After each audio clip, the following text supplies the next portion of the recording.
सच कहा है किसी ने, जो जितना गरीब होता है उसके मन में उतना ही खोट होता है। भला इस उम्र में तुम्हें चोरी करते हुए जरा सी भी शर्म नहीं आई? और मक्के के आटे की चोरी कौन करता है? अनीता, थोड़ा धीरे बोलो। देखो आसपास के पड़ोस की औरतें किस तरह मुझे देख रही हैं। मेरी बेइज्जती हो जाएगी। तुम जैसे लोगों की तो बेइज्जती होनी चाहिए। तुम लोग इसी के ही लायक हो। अब खड़े खड़े क्या देख रही हो? निकलो यहाँ से और ये आटा मुझे दो। ऐसी भी क्या मजबूरी रही थी सुनीता की जो उसने अपने ही पड़ोसन के घर से मक्के का आटा चोरी किया था?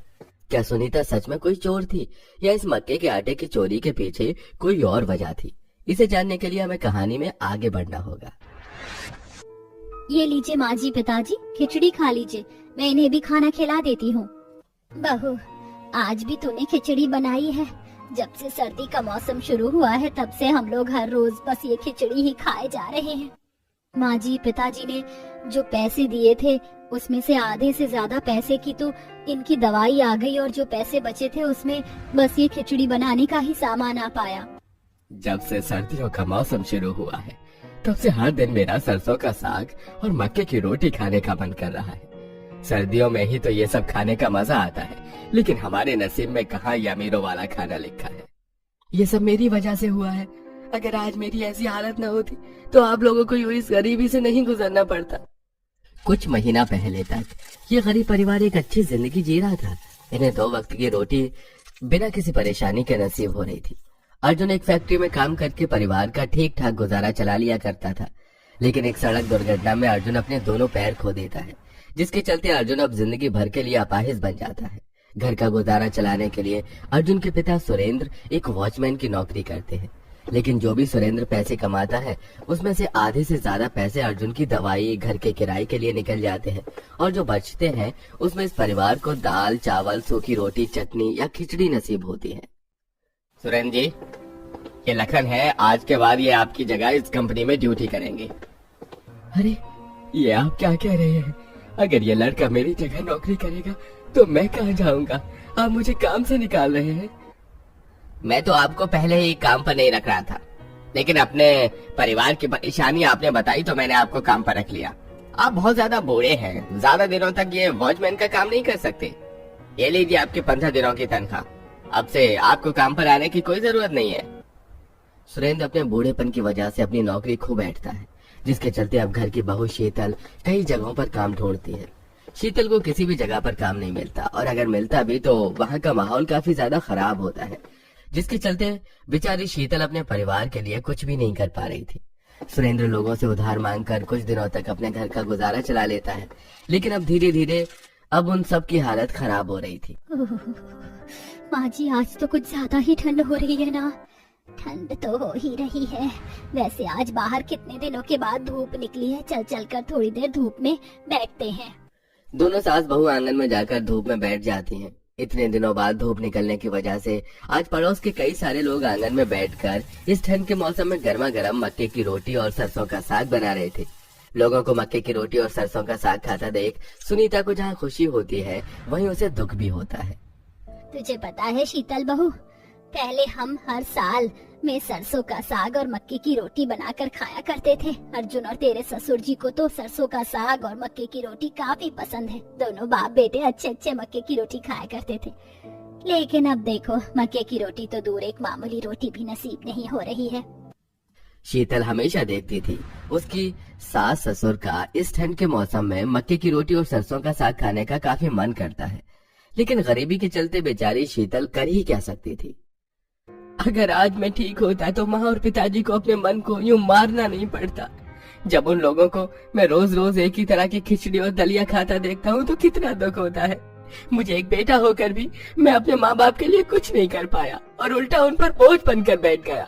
ऐसे ही समय गुजरता रहता है। ठंड की वजह से आस पड़ोस में हर कोई मक्के के दाने लाकर उन्हें घर में पीस कर उनसे मक्के का आटा बना रहा था, जिसके चलते पड़ोस में रहने वाली एक अनीता नाम की औरत अपनी मदद के लिए सुनीता को बुलाती है और वो दोनों बैठकर मक्के के दाने को पीसकर आटा बनाते हैं। अरे अनीता, ये आजकल बाजरे के आटे का दाम कितना चल रहा है? सर्दी की वजह से 80 से 100 रुपए किलो हो गया है। वैसे तुम ये क्यों पूछ रही हो? ये बाजरे की रोटी हम जैसे अमीर लोगों की खाने के लिए बनी है, ना कि तुम जैसे गरीब लोगों के लिए। तुम तो बस मेरा आटा पिसवाने में मदद कर दो, 20 रुपए दे दूंगी मैं तुमको। अनीता की बात सुनकर बेचारी सुनीता को काफी बुरा लगता है और अब दोबारा आटा पीसने लग जाती है। तभी अनीता किसी काम से घर के अंदर जाती है, जिसे देख सुनीता पास में पड़ी पन्नी में थोड़ा सा मक्के का आटा भर के अपनी साड़ी में छुपा लेती है। अनीता के आने के बाद अब सुनीता जैसी उठकर जाने लगती है कि तभी उसके साड़ी के पल्लू से मक्के के आटे की थैली गिर जाती है, जिसे देख अनीता उस पर भड़कने लगती है। शर्म नहीं आती तुम्हें इतनी उम्र में यूं आटे की चोरी करते हुए? और इतनी भी क्या हैसियत नहीं है तुम लोगों की जो मक्के का आटा खरीद कर रोटी बनाकर खा सको? कैसे कैसे पड़ोसी हैं हमारे, आस पड़ोस में आज तो आटे की चोरी की है, कल तो तुम तो हमारे घर में ही चोरी करना शुरू कर दोगी। ऐसा क्यों कह रही हो अनीता? मैं जानती हूँ मैंने चोरी की है, लेकिन मैंने अपने लिए नहीं, अपने पति और अपनी बेटी के लिए की है। बस बस देख ली तेरी नौटंकी। देखो हमारे मोहल्ले में कैसे कैसे लोग आ रहे हैं और हमें ही नहीं पता। अनीता सुनीता की काफी ज्यादा बेइज्जती करती है, जिसके चलते बेचारी सुनीता आंखों में आंसू लिए अपने घर आ जाती है। सारी बात पता चलने पर शीतल को काफी ज्यादा दुख होता है। ऐसे कुछ समय और गुजर जाता है। शीतल हर रोज की तरह काम की तलाश में निकली होती है, लेकिन आज भी शीतल को काम नहीं मिलता। शीतल वापस ठंड से ठिठुरते हुए घर लौट रही होती है कि तभी उसे रास्ते में एक सरसों के साग का खेत दिखाई देता है। इसे देख, अरे ये तो सरसों के साग का खेत है, थोड़ा सा साग तोड़ लेती हूँ। आज तो मैं माँ जी और पिताजी को सरसों का साग बनाकर ही खिलाऊंगी। शीतल सरसों का साग तोड़कर वहाँ से जाने लगती है कि तभी खेत का मालिक शीतल को देख लेता है। अरे ओ चोरनी, रुक, सरसों का साग चुरा के ले जा रही है मेरा। वो खेत वाला शीतल के पीछे आने लगता है, जिसे देख शीतल सरसों का साग वहीं छोड़कर वहाँ से भाग जाती है और भागते भागते शीतल एक गाड़ी से टकरा जाती है। वो तो गनीमत थी कि गाड़ी का मालिक सही समय पर ब्रेक लगा देता है, लेकिन शीतल फिर भी जमीन पर गिर जाती है। मेरा पैर। अरे आप ठीक तो हैं? शीतल जल्दी से उठती है और वहाँ से भाग जाती है और भागते भागते एक जंगल के पास पहुँच जाती है, जहाँ शीतल को उगा हुआ सरसों का साग मिलता है। अरे ये तो सरसों का साग है, खेत का ना सही लेकिन कम से कम जंगल में उगा हुआ तो सरसों का साग मिल गया। अब इसे ले जाती हूँ। उस सरसों के साग को अपने पल्लू में छुपा कर वहाँ से जाने लगती है। तभी शीतल देखती है कि एक औरत अपने घर के बाहर गायों को खिलाने के लिए मक्के और गेहूं के दाने रखकर वहाँ से चली जाती है, जिसे देख शीतल जल्दी से उसके घर के बाहर जाती है और वहाँ से कुछ मक्के के दाने उठा लेती है। चलो आज भगवान का लाख लाख शुक्र है, सरसों के साग के साथ साथ मक्के की रोटी का भी इंतजाम हो गया। शीतल मक्के के दानों को घर में ले जाती है और उन्हें पीस कर उससे मक्के का आटा बनाती है। वहीं शीतल अब चूल्हे पर सरसों का साग बनाने के लिए रख देती है और थोड़ी देर में अपनी सास, ससुर और पति के लिए शीतल गर्मा गर्म सरसों का साग और मक्के की रोटी तैयार कर देती है। इस कड़कड़ाती ठंड में गर्मा गर्म सरसों का साग और मक्के की रोटी खाकर सभी घर वालों की आंखों में खुशी के आंसू होते हैं। ना जाने कितने दिनों बाद ये सरसों का साग और मक्के की रोटी खाने को नसीब हुई है। मैं तो इनका स्वाद ही भूल गई थी। शीतल, तुमने तो बिल्कुल माँ के जैसा सरसों का साग और मक्के की रोटी बनाई है। बहू की बदौलत हमें ये सरसों का साग और मक्के की रोटी नसीब हो गई, लेकिन हम कल का क्या करेंगे? न जाने कितने दिनों के बाद फिर से ये खाना नसीब होगा। अब तो कल से फिर से रोज वही दाल, चावल और दलिया खाना होगा। जहाँ इस गरीब परिवार को सरसों का साग और मक्के की रोटी खाने की खुशी थी, तो वहीं दूसरी तरफ फिर से कल से वही दलिया खिचड़ी खाने का दुख भी था। सभी लोग खाना खा ही रहे होते हैं कि तभी वहाँ एक संजय नाम का आदमी आता है। ये वही आदमी था जिसकी गाड़ी से शीतल की टक्कर हुई थी। आप यहाँ? बड़ी मुश्किल से आपके घर का पता करके यहाँ आया। अब जिस तरह आप भागी, मुझे लगा आप किसी मुसीबत में हैं। मैं नहीं जानता था कि मेरी अमीरी की दुनिया के बाहर भी आप जैसे लोगों की ऐसी दुनिया है। मेरा गाय भैंस का एक फार्म है। अगर आप वहाँ जाकर काम करना चाहती हैं तो मैं आपकी अच्छी खासी तनख्वाह दूंगा। इससे आपके घर के हालात भी बदल जाएंगे और जो मैंने आपको गाड़ी से टक्कर मारी थी उसका अफसोस भी मुझे नहीं होगा। सही कहते हैं लोग कि भगवान कब किसी रूप में आकर आपकी मदद कर दे। मैं जरूर आपके फार्म में काम करूंगी। संजय शीतल को थोड़े पैसे देकर वहाँ से चला जाता है और अब अगले दिन से शीतल संजय के फार्म में काम करती है और इसी तरह अपने घर का खर्चा चलाती है। आप इस उम्र में शादी करके आ गई, जबकि आपके 2 छोटे छोटे बच्चे हैं। संदीप, ये क्या है? तुमने तो कहा था कि जब मैं तुम्हारे साथ शादी करके तुम्हारे घर आऊंगी तो तुम अपनी पहली बीवी को छोड़ दोगे, तो ये तो अब तक यहीं खड़ी है। हाँ, मैंने दूसरी शादी कर ली क्योंकि अब मुझे तुम्हारे साथ नहीं रहना, इसलिए मेरे बच्चों को यहीं छोड़ो और निकलो यहाँ से। संदीप, ये तुम क्या कह रहे हो? ले जाने दो इसे अपने बच्चों को अपने साथ। नहीं दीपा, मैं अपने बच्चों से बहुत प्यार करता हूँ, मैं उनके बिना नहीं रह सकता। और मेरा बेटा कल को बड़ा होकर पैसे कमाकर तुम्हारे ही तो हाथ में देगा, और मेरी बेटी घर के कामों में तुम्हारी मदद करवा देगी। इस तरह संदीप दीपा को अपनी बातों में फंसा लेता है, जिसके बाद दीपा अपनी दोनों सौतेली बच्चों को रखने के लिए राजी हो जाती है और दीपा संदीप मिलकर उमा को घर से धक्के मार कर निकाल देते हैं। माँ के जाने के बाद दीपा अपने सौतेले बेटे से तो प्यार करती है, पर बेटी को जरा भी पसंद नहीं करती और उससे घर के काम करवाती है। एक तो तेरी माँ तुझे यहाँ मेरे ऊपर बोझ बनाकर चली गई, तेरे बाप की वजह से तुझे बर्दाश्त कर रही हूँ। जल्दी से घर के सारे काम कर, वरना तेरे हाथ पैर दोनों तोड़ दूंगी। पर माँ, मेरी तबीयत बहुत खराब है। तेरी तबीयत का ठेका मैंने नहीं लिया है।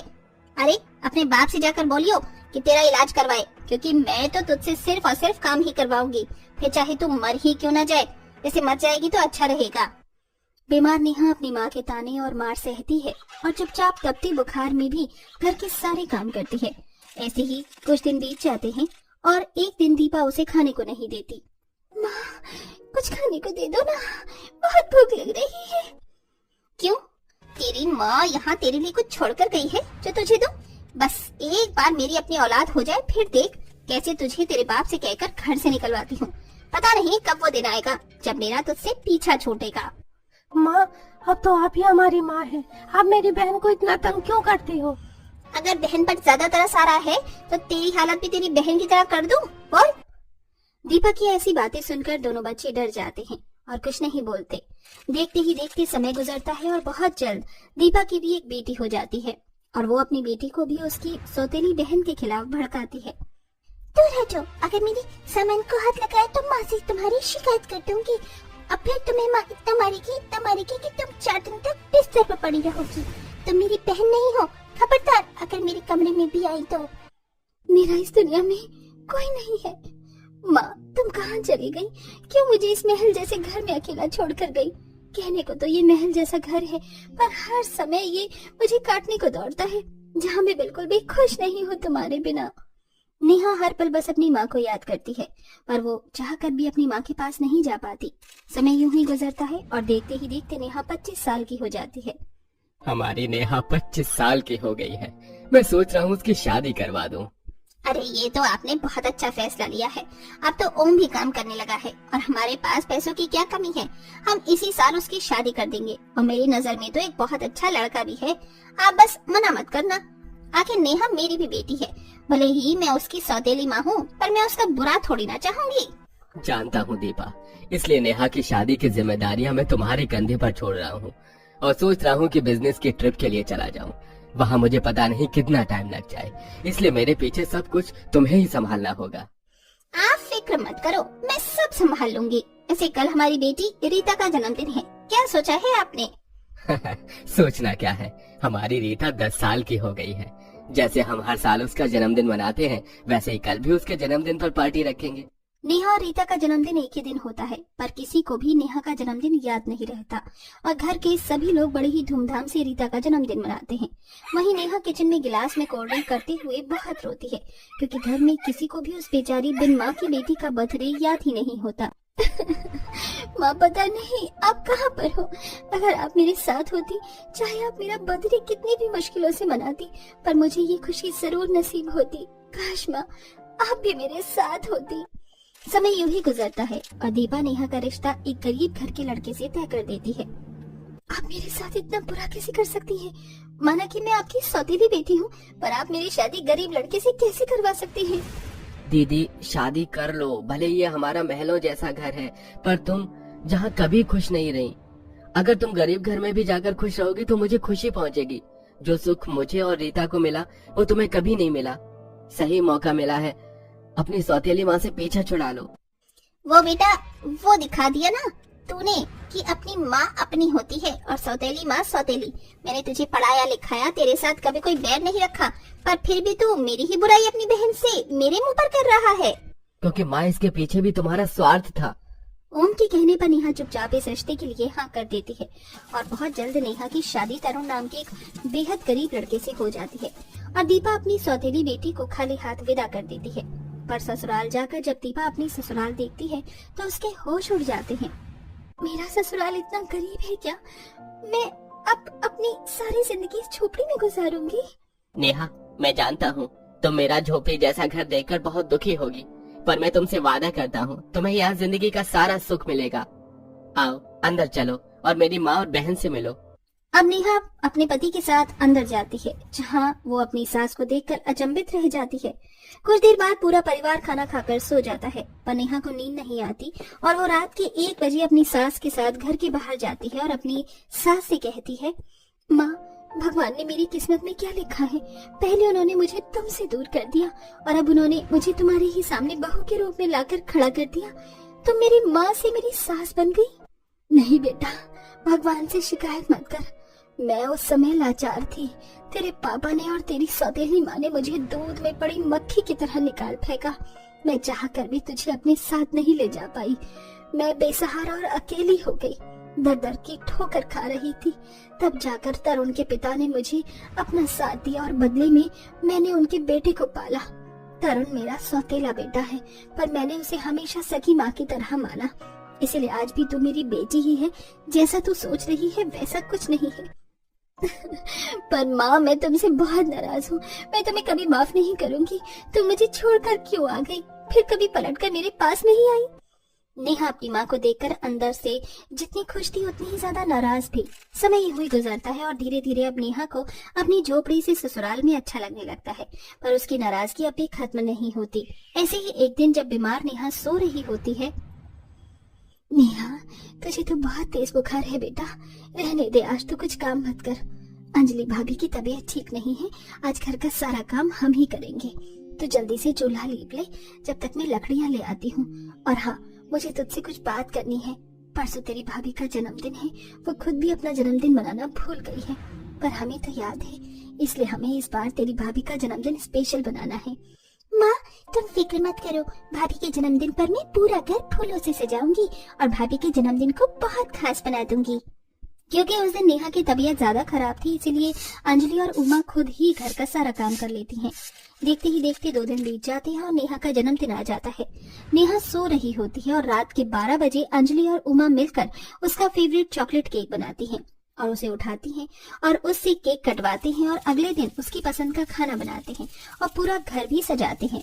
ये देखकर नेहा की सारी नाराजगी खत्म हो जाती है और वो अपनी माँ को गले से लगाकर कहती है, माँ, तुम्हें आज भी मेरा जन्मदिन याद है? आखिरी बार तुमने ही मेरा जन्मदिन बनाया था, उसके बाद फिर कभी नहीं बना, और उस दिन के बाद से आज फिर तुमने मेरा जन्मदिन सेलिब्रेट किया। नेहा बेटा, अब तो तुम मुझसे नाराज नहीं हो ना? अब तो तूने अपनी माँ को माफ कर दिया ना? हाँ माँ, मैंने आपको माफ कर दिया और अब मैं अपनी इस झोपड़ी से ससुराल में बहुत खुश हूँ। मेरा ये झोपड़ी का ससुराल उस महलों के मायके से ज्यादा अच्छा है। मैं यहाँ बहुत खुश हूँ। तो दोस्तों, इस तरह मनाया गया नेहा का बर्थडे, जो कि उसके महलों के ससुराल में कभी मनाया नहीं गया था। और आपको हमारे चैनल पर किस टाइप के वीडियो सबसे ज्यादा पसंद आते हैं, हमें कमेंट बॉक्स में कमेंट करके जरूर